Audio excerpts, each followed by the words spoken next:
Hello and welcome to The Art of Aging, part of the Abundant Aging podcast series from United Church Homes. On this show, we look at what it means to age in America and on other places around the world with positive and empowering conversations that challenge, encourage, and inspire all to age with abundance. Our guest today is Dr. Tracey Gendron, who is chair for the Virginia Commonwealth University Department of Gerontology.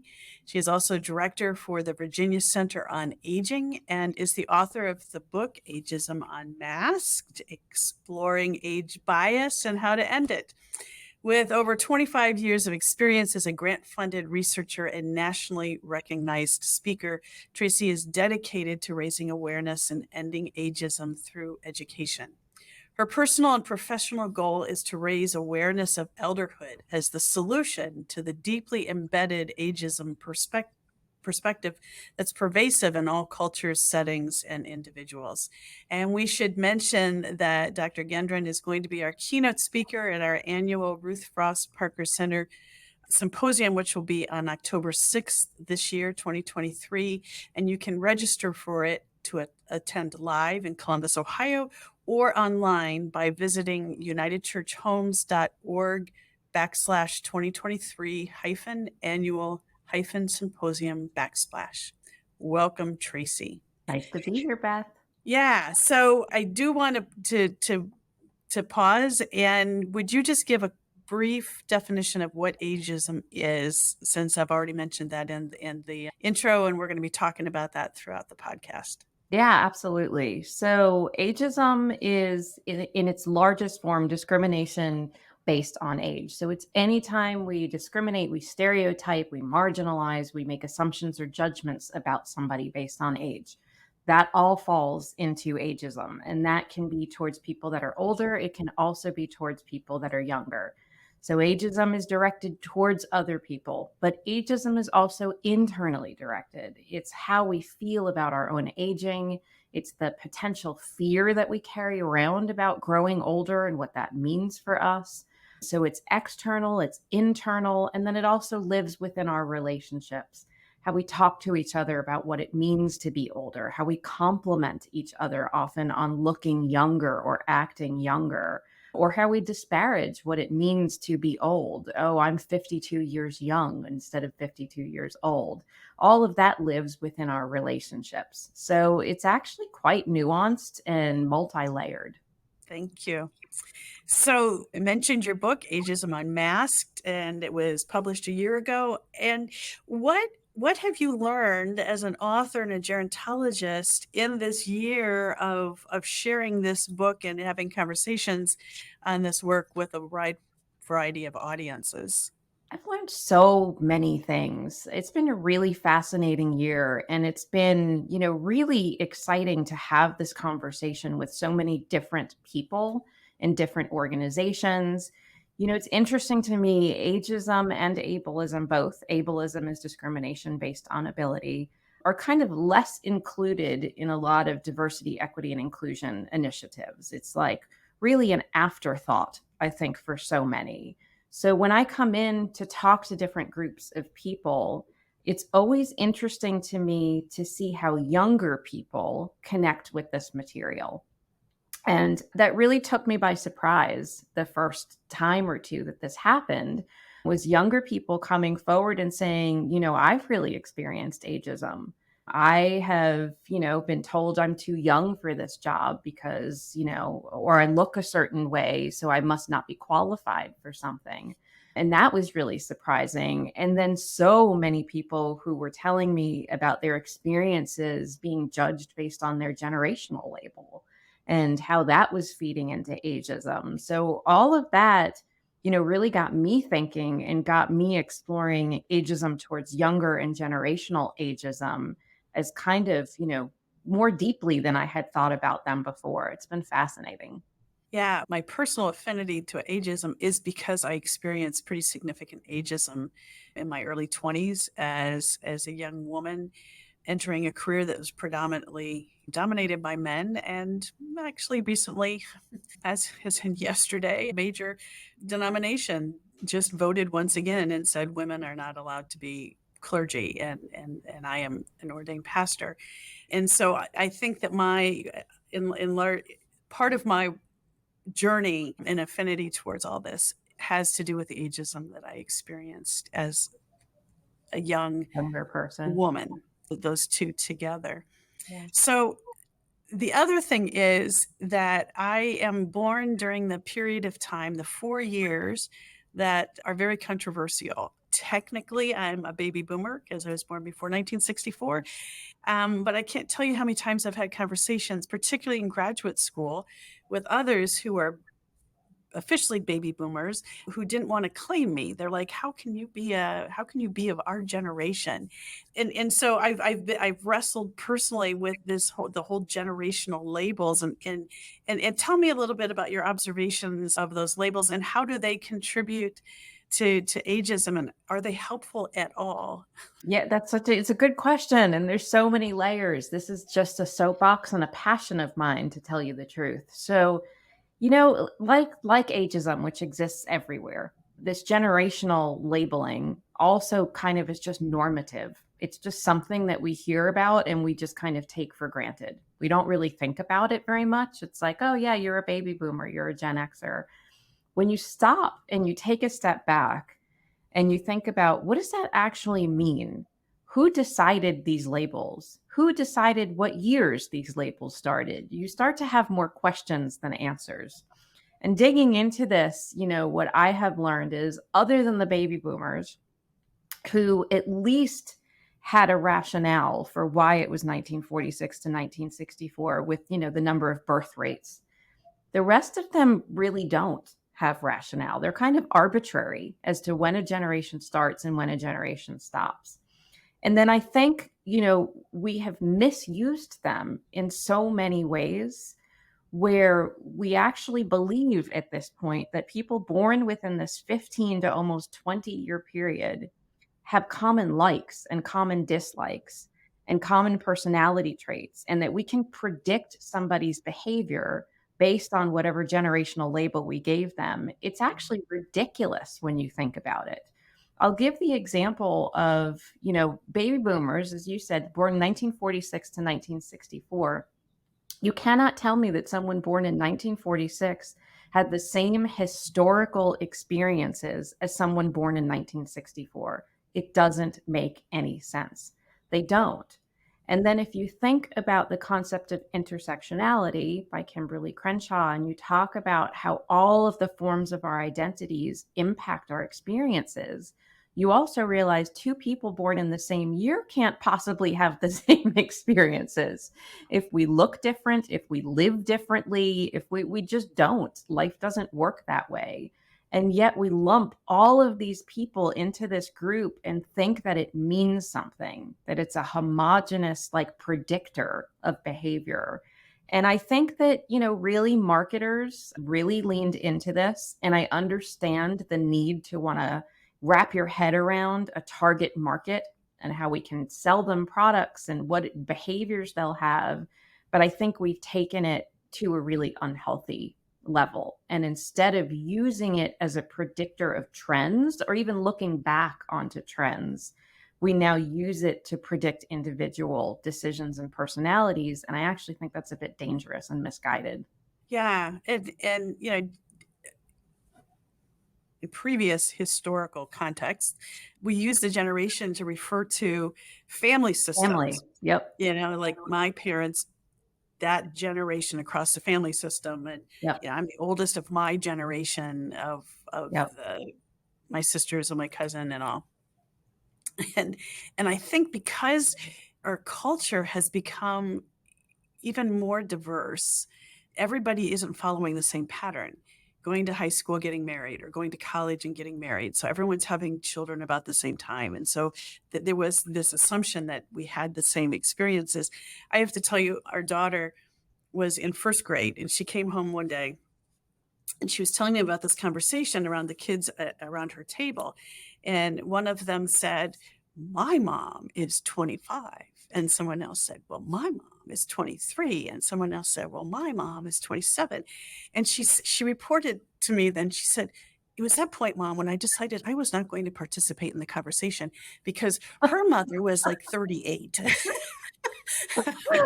Oh my gosh. She had an awareness that just because they were in the same class and they all had mothers, that their mothers were not having the same life experiences. And by the first grade, she was aware of age and that maybe it wasn't as cool to have a mom who was a little bit older. And yeah, so it's really a challenge. How how do we help to move beyond using, in some ways it's a shorthand, these Yes. generational labels? How do we help to overcome some of the ageism that exists in those? For instance, that millennials are slackers, or whatever the other with the Lazy, term. entitled, exactly, Yeah. exactly. So, I think it's important for us to realize that no matter who it is that we are interacting with in that moment, to strive to see the individual rather than put any kind of labels or boxes around them, whether that be age, whether that be race, whether that be generation, whether that be anything. It's like you cannot tell who somebody is, what it is that they like, what it is that they value, their ideology is by looking at them, by knowing any of their demographic characteristics. You can't. You need to get to know someone and actually ask them questions. So, what I would encourage people to do is really stop buying into the generational rhetoric. The next time you say, "Oh, those millennials, they like you said, they're slackers, or they're the ones who want the workplace to conform to them." Who are you talking about? Probably not the person that's in front of you that's striving really hard. And yes, of course, there's going to be people that fit the stereotype. There's always going to be people that fit the stereotype, but more than not, someone doesn't. So I think just starting to question why we use these generational labels and to what end. What's the value? And we just did a little bit of research on this. And what's striking to me is that most people in this sample of people that I surveyed felt that knowing someone's generation told you something meaningful about them. Most people felt that people in a generation had common likes and dislikes. That's a little scary because, that means we really are using this. And what was interesting is that people who describe themselves as either being in the millennial or the Gen Z generation by far felt that they were more discriminated against based on generation. And what was a little troubling about that, and it's not causal, but it's still interesting, is that they also had the highest dislike of older people. So I think we also need to start to think about potential cycles that we are creating, potential effects. That when we are stereotyping someone who's a Gen Z or who's a millennial, what are we feeding in them? So I think there's a lot of reasons that we can, just take a step back and start to question, does this even make sense? Yeah, and are they reacting to older people because of their age? Or are they acting to older people because of the positions of power that they perceive they hold over institutions or family systems, or whatever? Yeah, and the other thing I would want to say is, when they talk about older people, are they lumping everybody over the age of 65 as one? And just as it's hard to, with the generational labels, to have 20 years given longevity today, we're talking about 30 to 35 years. By and when you've seen one old person, you've seen one old person, and that we even become more divergent in later life, and that's not helpful either. Yeah, exactly. Yeah, age is essentially an empty variable. It tells you really nothing about someone. Yeah. So you're right. When you've seen one older person, you've seen one older person. When you've seen one millennial, you've seen one millennial. Yeah, but I understand why we want to put labels on things. I think it makes it easier for us to process a lot of information faster, but we do have the capacity to step back from that and question. And I think that we as individuals sometimes do like to use those labels, because then that there's the assumption that, well, I belong to this group. Mhm. You know, whether or not the boomers want me or not, I can belong to this generation for whatever reasons I see those connections to be. So I think that individually that we also kind of latch onto those a bit because of our need to belong, That makes um, perfect sense. and Yeah, our need for connection within the larger community. absolutely. Yeah, yeah. Well, we will continue to be aware of these generational labels, and we're going to continue to thank you for doing more research about these things, and this does need to be a part of our conversation as we talk about ageism. So let's remind people about the Ageism Awareness Day, which is coming up the day after our symposium. So why don't you talk about Ageism Awareness Day? Absolutely. Ageism Awareness Day is coming up on October 7th. It is the second annual Ageism Awareness Day. And hey, for anyone out there that has felt discriminated against based on their generation or felt discriminated based on age, use this as an opportunity to share those experiences with other people to say, let's question why we do this. Let's take things like okay boomer off the map because it doesn't mean anything and it's really just hurtful. So, Ageism Awareness Day is a great opportunity to be able to do that. Any social media platform, you can hashtag Ageism Awareness Day. You can just raise awareness of your own. And I'll say this about Ageism Awareness Day: movements are made one person at a time. So it really is every person that participates, every person that makes a little change gets us closer to a world that has age equity, to a world where people feel valued at all ages and people of all generations feel that way. So do it, post it, talk about it, share it with your friends, and let Ageism Awareness Day just be the start. Yeah, and the American Society on Aging is an organization that's really helping to put energy behind this. And I know that we've had beginning conversations at least. Why are we called the American Society on Aging? Because most of the people who participate in this organization are individuals who, in one way or another, are working with folks who are at the latter end of the lifespan. And if we are serious about aging as being aging equal living or an aging equal change, there is an emphasis on older adults for Ageism Awareness Day, but I think we need to be aware of how are we connecting and how are we helping to raise awareness that this isn't just about older adults, but this is about any any point in the life course. So those are some challenges for us to carry forward as we get this going. Absolutely. And on the following day or the day before that is our annual symposium, as I mentioned earlier, and Tracey, among others, will be helping us dip our toes into pulling away some of those masks that we carry for ourselves to be aware of how ageism exists within each of us. So as we come to the end of the podcast, I have a question for you, Tracey, that we ask of all of our interviewees, of all of our guests. So, is there someone that you've met or who has been in your life that has set a good example for you in how to age? Someone that inspires you to age abundantly? In the book, I write often about my grandparents, and Nani and Poppy were and continue to be my inspiration and my role models. They were incredible people. I grew up seeing them just about every week. They, to me, just lived life abundantly.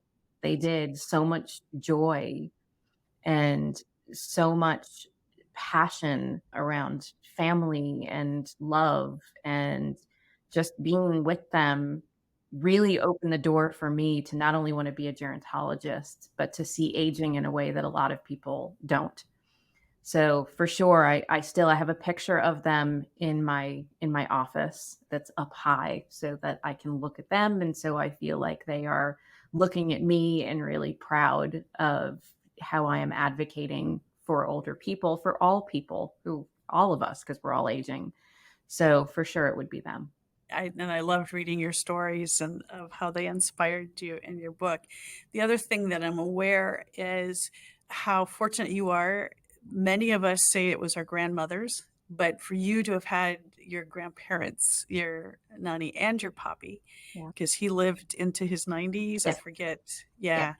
And how increasingly there are males who are aging abundantly and who are living longer lives and can serve as examples as well. And it's not just about grandmothers, that we really need to be talking about grandparents for those of us who have living into the 21st century. So yeah. Yeah. Well, thank you, Tracey, and to our listeners for listening to this episode of The Art of Aging, part of the Abundant Aging podcast series from United Church Homes. We want to hear from you. What's changed about you as you've aged? What has surprised you most? And how do you define abundant aging? And who are those individuals who have set an example to you about what it means to age abundantly? You can visit us at www.abundantaging.podcast.com, abundantagingpodcast.com, to share your ideas. You can also give us feedback when you visit the Ruth Frost Parker Center website at www.unitedchurchhomes.org/Parker-Center/. And Tracey, do you want to just one more time share where people can find you? Absolutely. You can find me at my website, traceygendron.com. You can also look me up on the Virginia Commonwealth University website, and you can find my book on Amazon, Barnes & Noble. Just Google and you will find it. Thank you. Thank you for your time. Thank you for sharing of your wisdom and your experience. And thank you for the book. I can tell you that one of my colleagues here read it after I was referencing it at a workshop in December, and she is on fire. Suddenly she is hearing things and seeing things that she hasn't seen before. So you have changed at least one person. And I know many more. So thank you for all you continue to do. Peace. Take care.